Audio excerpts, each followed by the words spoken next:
From Lazy's Coral House. Got a little bit of tank maintenance to do and thought I would take a video of it here. So we've got 2 core return pumps, and when Sarah was packing this week, we got an alert on the apex that Cor1 was overvolting, which, you know, that can mean that you could have something covering the pump or something like that.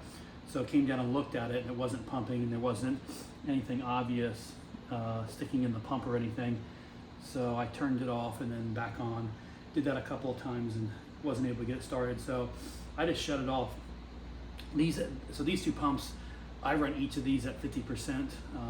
Each are plumbed to all 3 raceways independently, and they're both always running. Instead of having, you know, one on standby, we just keep both of them running all the time. So that way, if it goes out, we don't have to stop what we're doing, and if you're on vacation or God forbid, you don't have to it's not an emergency. The other one was keep everything running.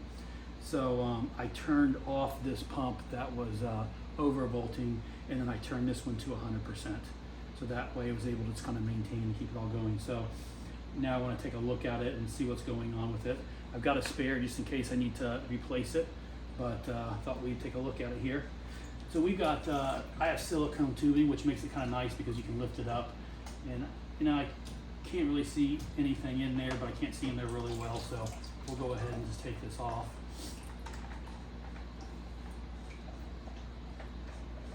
It'd be nice if there's just something in there, but I have a foam filter before this, the return pump, so I don't typically get anything in here. Let's do this here. Here we go. Set that aside there. Take a look down in it. I don't see anything down in it there. These come apart pretty easy. They just come with a little Allen wrench here. It does have a little bit of a fish smell, like a dead fish smell.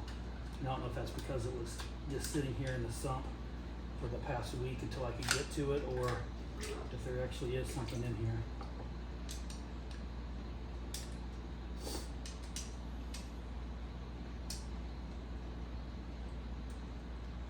Okay. There we go. You're all loosen now. Hopefully I can figure out how to fast forward the video through this boring part.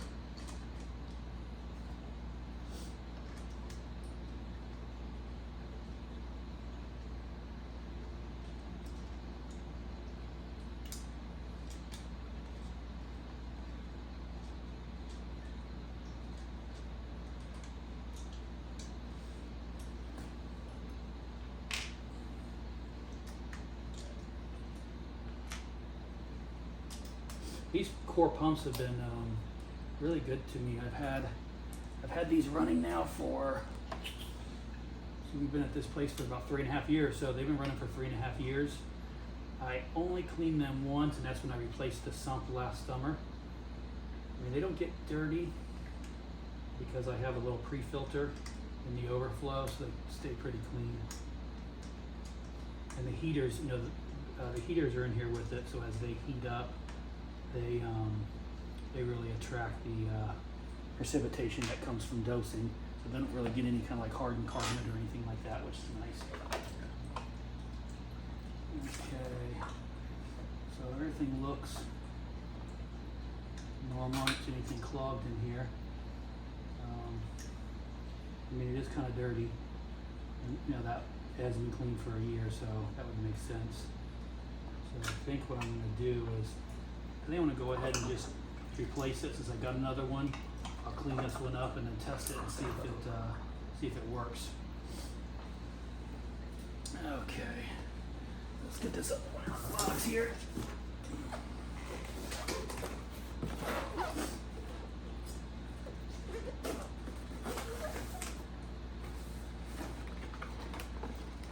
The Cor20 pump is a so they have a Cor15 and a Cor20. They're very similar. There's really not much difference between the two, except for maybe the Cor20 is a little bit more powerful. I don't know if it's overdriven or and it's really the same pump, or you know, it's possible that it's a completely different pump. But you don't have to have the Cor20 hooked to an Apex. So if you don't have an Apex and you want to use one of the Apex pumps, get the Cor20. It's got a standalone controller here that allows you to set up the pump speed. These are like really quiet pumps too. I mean, you hear a little bit of noise if you go at 100%, but almost nothing. I mean, that's running at 100% right now. And I can barely hear anything. Not sure if it even comes, you can hear it on camera. Okay.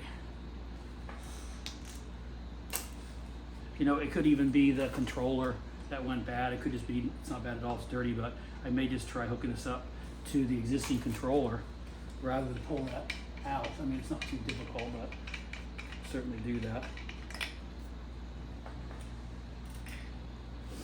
All right, so I think I'm gonna take this guy here. Looks like, actually I'll use this one here. It's not gonna come off easy. Where's my towel? Where's my towel? Here it is.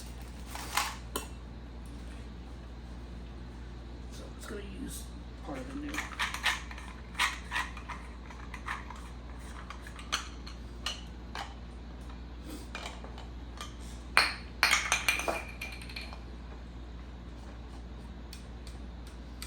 Okay, now this guy should come right on top of there.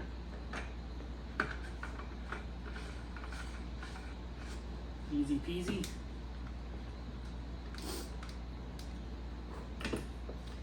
And now our silicone. You get this at BRS, by the way. It's pretty good stuff.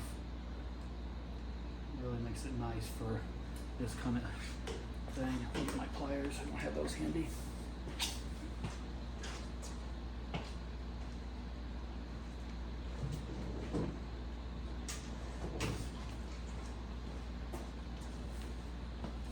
Valkyrie Supply sells these here as well. I'm always worried that, you know, if this popped off, which it could, because I can feel this is under some pressure. If this popped off, then it would just shoot up to the ceiling. Boy, that would be a mess.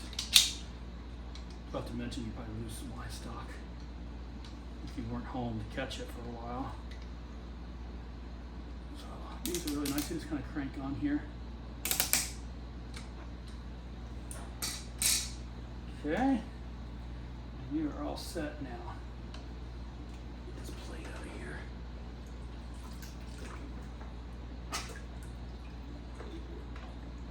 All right. Looks like I didn't quite face that the right direction, but I can fix that a little later. And this should go